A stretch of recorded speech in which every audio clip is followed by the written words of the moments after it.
ఓం మహాగణపతే నమః.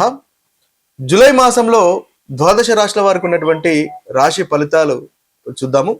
ముందుగా మనకు ఈ జూలై మాసంలో ఉన్నటువంటి గ్రహస్థితిని కనుక గమనించినట్టయితే ఈ మాసంలో గురువు మనకు కర్కటక రాశిలో సంచారం చేస్తున్నాడు. అదేవిధంగా శుక్రుడు వచ్చేసి సింహరాశిలో ఈ మాసంలో దాదాపుగా శుక్ర సంచారం ఉంటుంది.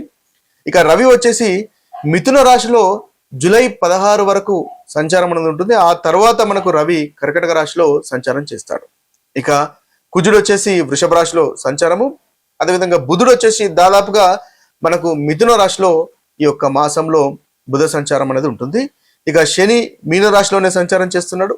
రాహు కుంభరాశిలో సంచారము, కేతు అనేది సింహరాశిలో సంచారం. ఇది స్థూలంగా మనకు జూలై మాసంలో ఉన్నటువంటి గ్రహస్థితి. ఈ గ్రహస్థితిని ఆధారంగా చేసుకొని ద్వాదశ రాశుల వారికి ఉన్నటువంటి ఫలితాలు ఏ విధంగా ఉన్నాయో చూద్దాము. కుంభరాశి వారికి జూలై మాసంలో ఉన్నటువంటి ఫలితాలు మనం చూసినట్టయితే ఈ కుంభరాశి వారికి గురువు చాలా చక్కగా అనుకూలంగా ఉన్నాడు. అదేవిధంగా రవి కూడా అనుకూలంగా ఉన్నాడు. అయితే ఈ రెండు గ్రహాలు మాత్రమే గోచార రీత్యా అనుకూలమైనటువంటి ఫలితాలు కుంభరాశి వారికి కలగజేస్తున్నారు. మిగతా గ్రహాలు గోచార రీత్యా అంతగా అనుకూలంగా లేరు. కాబట్టి ముందుగా అనుకూలమైనటువంటి ఫలితాలు ఈ రాశి వారికి కనుక చూసినట్టయితే గురువు రెండవ అధిపతి లాభాధిపతి 6వ స్థానంలో ఉన్నాడు. శత్రువుల పైన ముఖ్యంగా విజయం అనేది ఉంటుంది. 6వ స్థానం శత్రువులకు సంబంధించినటువంటి స్థానం, లీగలు కోర్టు వ్యవహారాలకు సంబంధించినటువంటి స్థానం. కాబట్టి ఈ లీగలు కోర్టు వ్యవహారాల్లో అనుకూలత అనేది ఉంటుంది. ఉద్యోగంలో పురోగవృద్ధి అనేది కనిపిస్తుంది. రెండవ అధిపతి లాభాధిపతి కాబట్టి ధనం విషయంలో కూడా ప్రోగ్రెస్ అనేది ఉంటుంది. స్నేహితుల వల్ల లాభాలు పొందుతారు. అంతేకాకుండా నెట్వర్కింగ్, మీకు ఏదైతే నెట్వర్కింగ్ ఉంటుందో, పరిచయాలు ఉంటాయో పరిచయాల వల్ల కూడా చక్కటి అనుకూలత లాభదాయకంగా ఉంటుంది. ఇక రవి కూడా మీకు 17 తర్వాత చాలా అనుకూలంగా ఉన్నాడు. అప్పుడు 17 తర్వాత నుంచి గురువు రవి ఇద్దరు అనుకూలంగా వస్తారు. కాబట్టి రవి 6వ స్థానంలో సంచారం చేస్తున్నాడు. మళ్ళీ శత్రువుల పైన విజయము, లీగలు కోర్టు వ్యవహారాలకు ఇంకా అనుకూలత అనేది మనకు జూలై 17 తర్వాత నుంచి పెరుగుతుంది. ముఖ్యంగా సప్తమాధిపతి కాబట్టి జూలై 17 తర్వాత నుంచి ఈ భార్య భర్తల మధ్య అనుకూలత పెరుగుతుంది. వ్యాపారస్తుల మధ్య వ్యాపారంలో భాగస్వామ్యం ఉన్నట్టయితే వారితో కూడా అనుకూలత అనేది ఉంటుంది. వ్యాపారంలో కూడా అభివృద్ధి అనేది మనకు చక్కగా ఉంటుంది. సమస్యలకు పరిష్కారం అనేది మనకు ఈ తర్వాత లభిస్తుంది. ఎప్పటి నుంచి? 17 తర్వాత నుంచి లభిస్తుంది. ఇవి మీకు ఉన్నటువంటి అనుకూలమైనటువంటి ఫలితాలు. ఇక ప్రతికూలమైనటువంటి ఫలితాలు కనుక చూసినట్టయితే శుక్రుడు అంతగా అనుకూలంగా లేడు. దాంపత్య జీవితంలో అపార్థాలు, ధనం విషయంలో ఒత్తిడి, కుటుంబ విషయాల్లో బాధ్యతలు పెరగడము, మానసికంగా కాస్త అస్థిరంగా ఉండేటటువంటి అవకాశాలు కనిపిస్తున్నాయి. కాబట్టి చక్కటి రెమెడీస్ చేసుకోవడం వల్ల కుంభరాశి వారికి చాలా అనుకూలంగా ఉంటుంది. ముఖ్యంగా హనుమాన్ చాలీసా పఠించండి. శుక్రవారము లక్ష్మీ పూజ చేయండి. తద్వారా మంచి ఫలితాలు మీకు పొందగలుగుతారు. రాహుకేతుల యొక్క ప్రభావాన్ని తగ్గించుకోవడానికి రాహుకేతుల యొక్క పూజ చేయడం వల్ల కూడా మంచి ఫలితాలు కలుగుతాయి. ద్వాదశ రాశుల వారికి ఈ యొక్క పరిహారాలు కనుక మనం ఒకసారి గమనించినట్టయితే ముఖ్యంగా మేషరాశి వారికి రవి, కుజుడు, బుధుడు, శని అంతగా అనుకూలంగా లేరు. కాబట్టి వీరికి ప్రతి మంగళవారము హనుమాన్ చాలీసా పఠించండి. తద్వారా మేషరాశి వారికి చాలా చక్కగా ఉంటుంది. శనివారము నల్ల నువ్వుల దానము, అదేవిధంగా గణపతిని ఆరాధించడం వల్ల మనకు మేషరాశి వారికి ఈ మాసంలో చక్కటి అనుకూలమైనటువంటి ఫలితాలు కలుగుతాయి. ఇక వృషభ రాశి వారికి కనుక చూసుకున్నట్టయితే వృషభ రాశి వారికి గురువు బాలేడు, సూర్యుడు, కుజుడు, బుధుడు, రాహుకేతువులు అంతగా అనుకూలంగా లేరు. కాబట్టి ముఖ్యంగా సూర్య నమస్కారాలు చేసుకోవడం వల్ల ఈ మాసంలో మంచి ఫలితాలు కలుగుతాయి. అదేవిధంగా శనివారము మనకు రాహుకేతులను పూజించడం వల్ల కూడా చక్కటి ఫలితాలు మనకు వృషభ రాశి వారికి కలుగుతాయి. అదేవిధంగా గణపతిని ఆరాధించడం వల్ల కూడా వృషభ రాశి వారికి ఈ మాసంలో అనుకూలమైనటువంటి ఫలితాలు కలుగుతాయి. ఇక మిథున రాశి వారికి కనుక చూసినట్టయితే మిథున రాశి వారికి రవి, కుజ, బుధ, శని, రాహువులు అంతగా అనుకూలంగా లేరు. కాబట్టి ఈ మిథున రాశి వారికి ముఖ్యంగా బుధవారము విష్ణు సహస్రనామాలు చదవడము లేదా వినడం వల్ల చక్కటి ఫలితాలు మనకు మిథున రాశి వారికి ఉంటాయి. అదేవిధంగా శనివారము హనుమంతుణ్ణి ఆరాధించడం వల్ల కూడా మిథున రాశి వారికి అనుకూలమైనటువంటి ఫలితాలు ఈ మాసంలో కలుగుతాయి. ఇక కర్కటక రాశి వారికి కనుక చూసినట్టయితే కర్కటక రాశి వారికి రవి, బుధ, శని, రాహుకేతులు అంతగా అనుకూలంగా లేరు. గురువు కూడా అంతగా అనుకూలంగా లేరు. కాబట్టి ప్రతిరోజు సూర్య నమస్కారాలు చేయండి. శనివారము హనుమంతుణ్ణి ఆరాధించండి. తద్వారా మంచి ఫలితాలు కలుగుతాయి.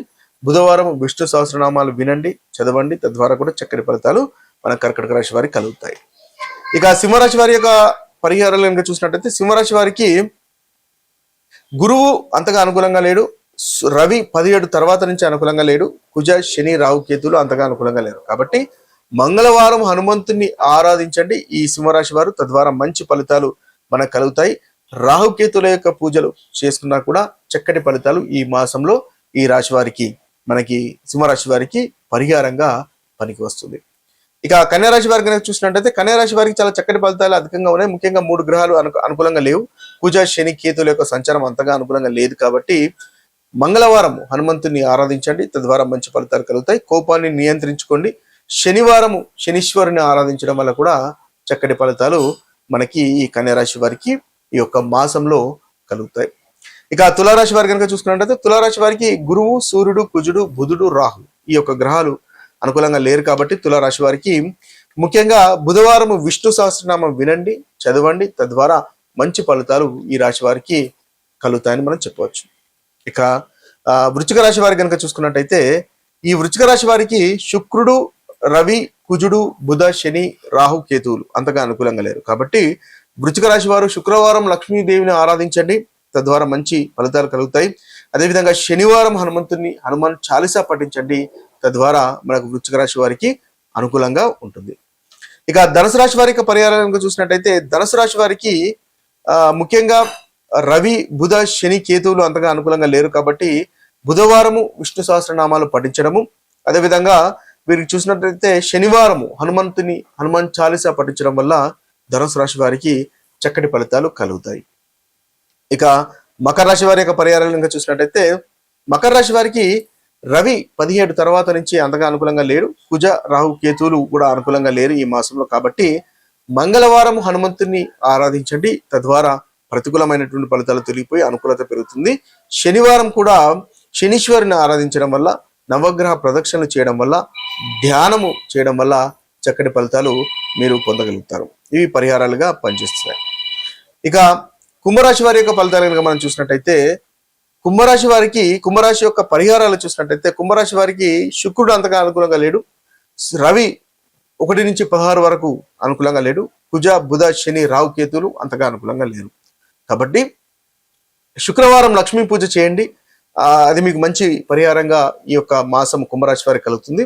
అదేవిధంగా శనివారం నల్లని నువ్వులు దానం చేయడము, శనివారం హనుమాన్ చాలీసా పఠించడం లాంటి పరిహారాలు చేసుకోవడం వల్ల కూడా మనకి కుంభరాశి వారికి అనుకూలంగా ఉంటుంది. మీనరాశి వారి కనుక చూసినట్టయితే మీనరాశి వారికి శుక్రుడు, రవి, శని, రాహులు ఈ 4 గ్రహాలు అంతగా అనుకూలంగా లేరు కాబట్టి శుక్రవారం లక్ష్మీదేవిని పూజించండి. అదేవిధంగా శనివారం కూడా హనుమాన్ చాలీసా పఠించడం వల్ల మనకు మీనరాశి వారికి చక్కటి పరిహారంగా ఉపయోగపడుతుంది. ఇవి స్థూలంగా జూలై మాసంలో ఉన్నటువంటి 12 రాశుల పరిహారాలు, అదేవిధంగా ఫలితాలు. అయితే రాశి ఫలితాలు మీకు ఏదైతే అనుకూలమైనటువంటి ఫలితాలు అంతగా అనుభవంలోకి రావట్లేదు అని కనుక మీరు భావించినట్టయితే మీ యొక్క జన్మ జాతకంలో దశ అంతర్దశలు అనుకూలంగా లేవు అని గమనించాలి. అదేవిధంగా మనం ప్రతికూలమైనటువంటి ఫలితాలు చెప్పుకున్నా అవి మీకు అనుభవంలోకి రానట్టయితే మీ యొక్క జన్మ జాతకంలో ఏదైతే దశ అంతర్దశలు నడుస్తున్నాయో అవి చక్కటి అనుకూలత ఉన్నాయని మనం గమనించాలి. కాబట్టి ఒకవేళ మీకు అంతగా అనుకూలమైనటువంటి ఫలితాలు కలగట్లేదు, కష్టాలు, బాధలు అధికంగా కనిపిస్తున్నాయి అని అనుకున్నప్పుడు జన్మ జాతకంలో ఏదైతే దశ అంతర్దశలు, గ్రహస్థితి ఏ విధంగా ఉందో తెలుసుకొని దానికి తగినటువంటి పరిహారాలు చేసుకోవడం వల్ల చక్కటి ఫలితాలు కలుగుతాయి. తద్వారా మీరు అనుకున్నటువంటి పనులు నెరవేర్చుకోగలుగుతారు, ప్రతికూలత కూడా తొలగించుకోగలుగుతారు. ఇవి స్థూలంగా ఈ మాసంలో ఉన్నటువంటి ఫలితాలు. మరొక వీడియోలో మరొక రాశి ఫలితాలతో కలుద్దాము. అంతవరకు సెలవు. సర్వే జన సుజనో భవంతు, సర్వే సుజన సుఖినో భవంతు. నమస్తే.